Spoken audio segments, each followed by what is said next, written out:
I think it's safe to say that the DMV is the mecca of basketball in the United States. Supersonics select Kevin Durant from the University of Texas.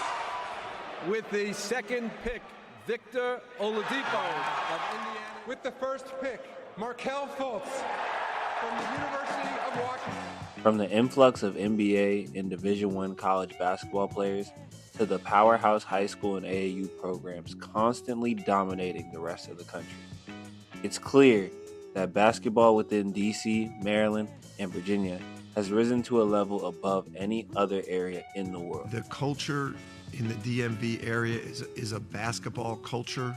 For me, I always had, KD to go see and touch, and Jarrett Jack, Nolan Smith. I could sit here and go on and on about the history and impact of DMV basketball, but I'm here to tell a different story.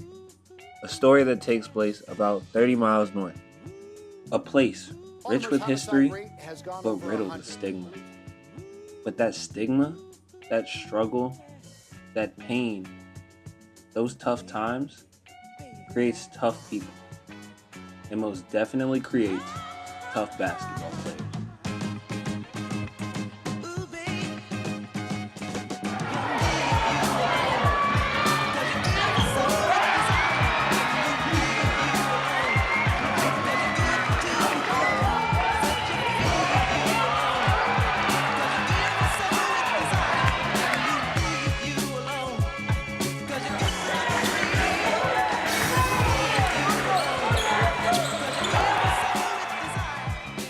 I'm going to tell you a story.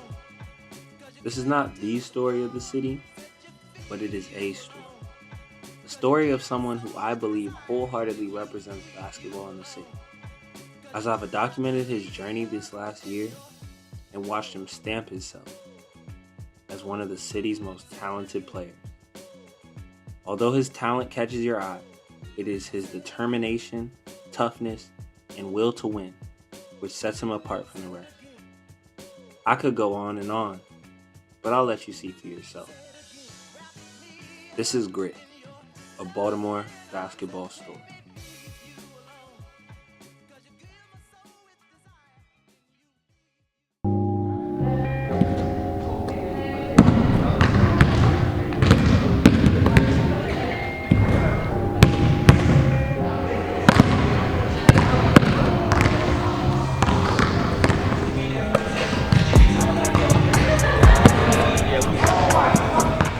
February 27th, 3 days before the Baltimore Catholic League tournament. The tournament hosts the best teams in the city and is the last high school event of the season. Josiah Legree and his father Jeffrey Legree come to Goucher College to get some work in on the very court that Josiah will spend his last moments of high school basketball. Both have had full days, Josiah coming straight off of school and practice, and his father coming off of work and the 2-hour drive. But no matter what, the work must continue. 500 made shots, no excuses. For the Legree family, that's all it's about, the work. How did they end up picking up a basketball? Oh man, it was crazy growing up as a kid. I had him young, fresh out of high school. And basically from there, going to college, didn't have enough money for daycare. You barely making it, trying to be a JUCO kid out of high school. And kind of like I took him in the stroller to practice. I started off with Josiah. He was in lecture hall with me at the top, playing with a basketball, playing with his toys.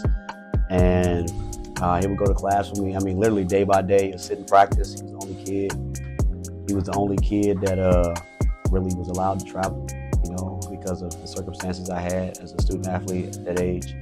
And, his mom worked nights for the most part, or swing shift, while I went to school, vice versa. We made it work. So, and that's typically how that really worked. And then here came Jesse. Jesse came in a whole nother JUCO situation when I went to Barstow Community College. And I took both of them, to practice with me and following work and doing stuff like that. And the girls' teams, or the coaching staff, the trainers, they would help me, because mom was at work in the evening time frame when I had practice or class sometimes. And they would help them. They'd be in the gym with them, and they just lived in the gym. It's like it was just they grew up around it. Followed him around when he was in the military, playing basketball on the military team, then in college, in the stroller with him, just traveling everywhere with him, and just fell in love with the game from there. Nah, I really got a love from him because if you watch, we got like this little YouTube thing, and it was him in this little 3-year-old league, and I'm rebounding for him while he shooting around. So that's how I really got around the game. Josiah has accomplished a lot within his 4 years of high school, but this tournament might just be his biggest challenge. The BCL has hosted Baltimore's premier talent and has been one of the most competitive high school leagues in the country since 1972. The BCL has produced 14 NBA players, 13 McDonald's All-Americans, and 12 Maryland Gatorade Players of the Year. Notable players like Carmelo Anthony, Juwan Dixon, Damian Lee, Rudy Gay, and Cam Whitmore have all come through the BCL. The BCL is home to legendary programs like Mount St. Joseph's High School and St. Francis Academy. Mount St. Joe's has been nationally ranked in multiple seasons, won 9 BCL tournament titles, 12 regular season titles, and has developed over 50 Division I players and 3 NBA players. St. Francis is no slouch either, matching MSJ's regular season titles and besting them in tournament titles with 11 of their own. SFA has notable pro alum and notable Division I on the men and women's side of hoops. So when it came time for Josiah to pick a school to play at for his senior year, it was really a no-brainer. But yeah, the schedule was I wanted to play on a higher level, and Coach Nate helped me get in front of people that I never thought I would play against in my high school career. Josiah's decision to play at a national level at St. Francis came after his historic run within the ranks of Baltimore Public Schools. Parkville High School was a powerhouse within the city and the state of Maryland, going 51-2 from 2021 to 2023 and clinching a state championship in 2023. But before Joe set off on his path to greatness, COVID was his biggest roadblock going into his freshman year. But although the world had stopped, the work didn't. Not on Coach Legree's watch. Oh man, he probably already told you or said a few things. He went to Cali Elite, Coach Dad, Cali Elite school. I mean, he got up in the morning. We had a routine to where, of course, we had 5:30 in the morning workouts. School started at 8, virtually for the most part. So we got up at 5:30. We did our little hour and a half workout, conditioning, shots, dribbling, footwork, ladder drills, heels. Turn around again when school ended at 4:30. We back out doing skills training. So it's like he had 2-a-days for the whole, COVID year. And that's pretty much how that works. We did a lot of yoga, a lot of stretching, a lot of heels, a lot of plyometric of heels. I mean, we didn't stop. He was tired. I mean, the days they didn't want to get up, I made him get up. They'd tell you, military, hey, man, you overslept, you meet me outside with a brick. I got videos, Jesse didn't like carrying that brick. He liked to sleep a lot. He was late. If I'm outside before you, it's a problem. It's not for me anymore. I don't need to grind like I used to grind. I was Juco and playing. It's for y'all. So I'm giving y'all the blueprint early to be all right. And that's what they did. The reason why they kind of set themselves apart following COVID, because we know a lot of kids stayed on their video games, slept during school hours while the camera was on. We know what was going on. So I didn't allow that. And they sat at my kitchen table, or they had to die until I put a desk in each room. You had to have your camera on. I was checking around the clock. Make sure you're doing this, you're interactive, you're missing any homework. We even had study hall sessions. I took them through a whole college regimen through the whole year. Study hall, make sure you had your work done. They didn't have any work. They had current events due to me every day. Read the news, write a paragraph of what you read about. Study financial literacy, the value of a dollar. I just basically became a teacher. So they wouldn't lack, because we already know, man, we don't want to be behind nothing, especially when the world opened back up. The work that had been put in all through that time came to fruition slowly as Joe came into his role on a talented Parkville team. Joe complimented his teammates well as they went on to have a 24-1 record and go all the way to the state semifinals before losing to Eleanor Roosevelt. I was still out for half of the season. I broke my thumb, so I missed a lot of games due to that. But learning from my point guard Jaden, he taught me a lot of new things, like how to beat the IQ, because he was a pass first. So he taught me how to get my teammates involved, score the ball when you need to, be a great leader, play defense. Just having an overall experience of making it to the Final Four my first year, it was like I was built to be a winner. So being there showed that I have the potential to win championships for futures. With the abundance of talented players on the Parkville roster, Josiah was relegated to playing a smaller role as a key player off the bench. Situations like these can often discourage young players because of the limited amount of playing time and opportunities to score and shine as an elite player, especially when you're working as hard as Josiah. But with guidance from his father, Josiah was able to navigate and successfully start in his role for the team. And Josiah has never been a number one option in nothing he ever done in life. And it wasn't new to him that he was playing behind Nick, playing with Nick and Karan, and you had the other kids. So it's like he was the freshman year, he was like what, fifth option, sixth option? He came off the bench as like the eighth man or seventh, eighth man. And tell me about that team. Who were some players on that team? Dorian Jones. That boy was a problem. Karan Smith. Oh, my bad. I did not mean to say Holy Karan. I meant to say Karan Smith. And Cam, I don't know, Cam Wiley, he at Rock Creek now, but he has to transfer. Rock Creek just shut down. And Measy. And then you got Sincere Barfoot, who was at Patterson now. Yeah, I mean, it frustrated him that he didn't play much, but again, I think during the COVID year, we worked with his body language because, I told him you're not always going to play. So you had to learn to build your character from the bench, be a team player. That's why everybody, if you look at the film, he's clapping on the bench, he's waving the towel, he's dancing, he's doing what he's doing, keeping his players up. Of course, he's going to have his moments as a kid being, in his feelings, of course. But I guess after you allow him to meditate, he snaps out of it. I mean, the kid's a winner. I mean, he hates to lose. He hates not being on the floor because he can do something to help the team win. So anything that he had a problem with, if I saw it, like I'll watch the games or go to the games, I don't never say nothing to the coaches or I don't bother. That's their lane. I look at what my son does and we have a conversation and say, hey, all right, next game, this is how you got to be to stay on the floor.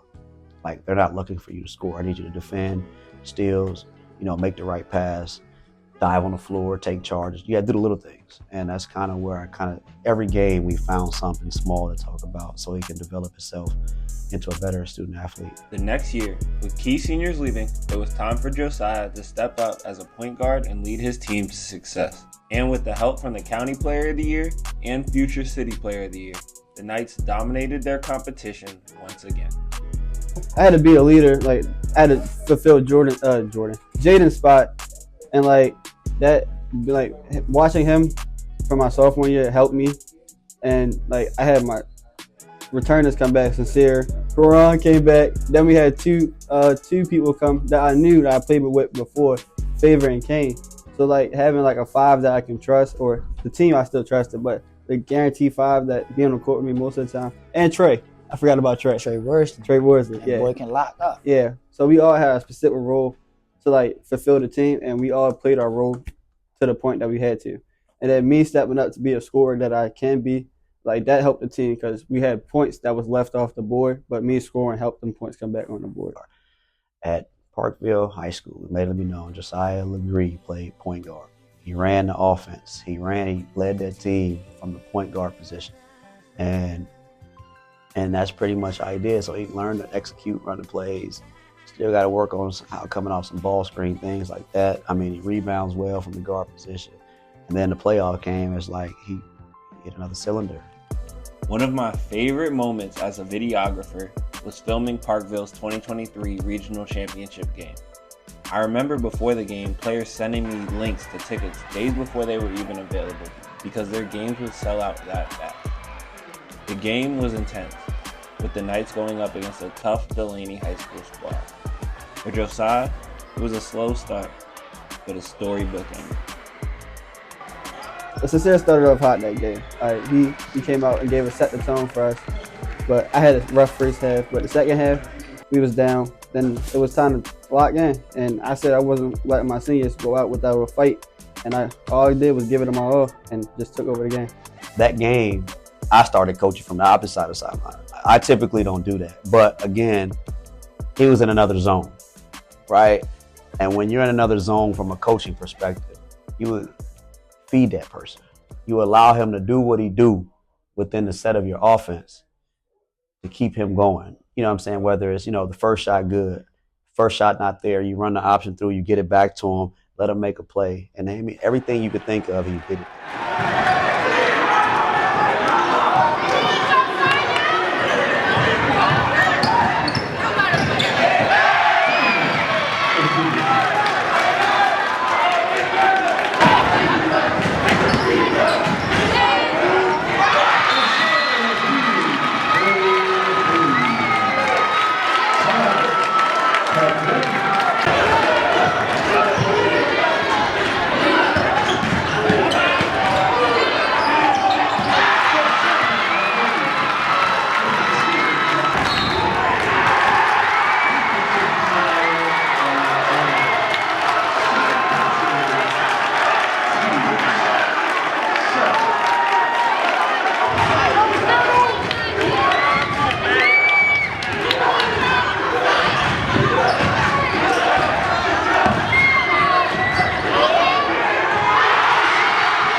And I was just telling him, go get a bucket. That's all you can go do. And he did it the whole game. I mean, he finished with like 27, I believe, 25, 27. And he was as soon as he hit the first shot, boom, came down another one, boom, came down, hit another one. I knew what type of time it was for him because I know how he is in those moments. 14 seconds left. It's here. Doing this at half, crying for the ball. But I had to trust myself through that moment. Like, trusting myself actually, like, the reason I hit the shot is I trusted myself. Everybody thought I was going to get a ball to Karan. He hasn't hit a jump shot the whole game.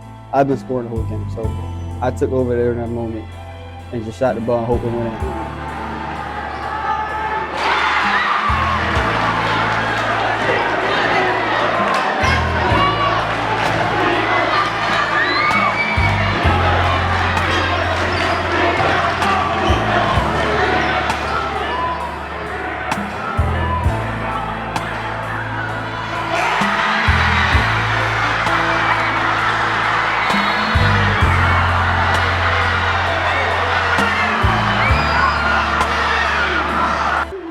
And I told somebody for all the bet 20, they were telling Joe to get a ball up. I said, Joe won the game. Who won me $20? Still never got that 20. It wasn't for you, it was for me. I got it. For him to have the confidence to get that shot, where does that come from? Honestly, he's been, how can I put this? Basically, it starts at home, right? That shot doesn't come from him playing basketball, right? Teach these kids how to battle adversity off the court first. Like, there's things in life that he battles with and he's bounced back because his mindset is saying, okay, well, this is small, very little. So it's like the Kobe mentality I say every time, next shot good, you missed the first one, next shot good, you missed the second one, next shot good. Like, the Mamba mentality is how to battle back from adversity. I mean, there's times where you missed 10, 15 shots in a row with the heavy ball and he's mad, you know what I'm saying? Next shot good, we're gonna keep going, we're gonna keep going. We're gonna keep going until you get it, and then you're gonna make that 10 in a row. You know what I'm saying? So, and being that he can do that, that is like prepared him mentally on the court. Because again, firm believer of, you know what I'm saying, how you teach your kids at home to do things, it will, you know what I'm saying, it'll come to fruition or, forefront in the future. And it will show, okay, well, I've been in these situations before in this situation, so now I can handle this situation. Or I've been in this situation, this is how I'm gonna handle this situation. Or I saw my dad or mom be in this situation, this is how they handle it, because now I'm still here to still do what I do. Well, let me caveat on what they did or add to it so I can be better. So that's kind of the mindset, for both of them. And not just Josiah, both of Jesse and Josiah.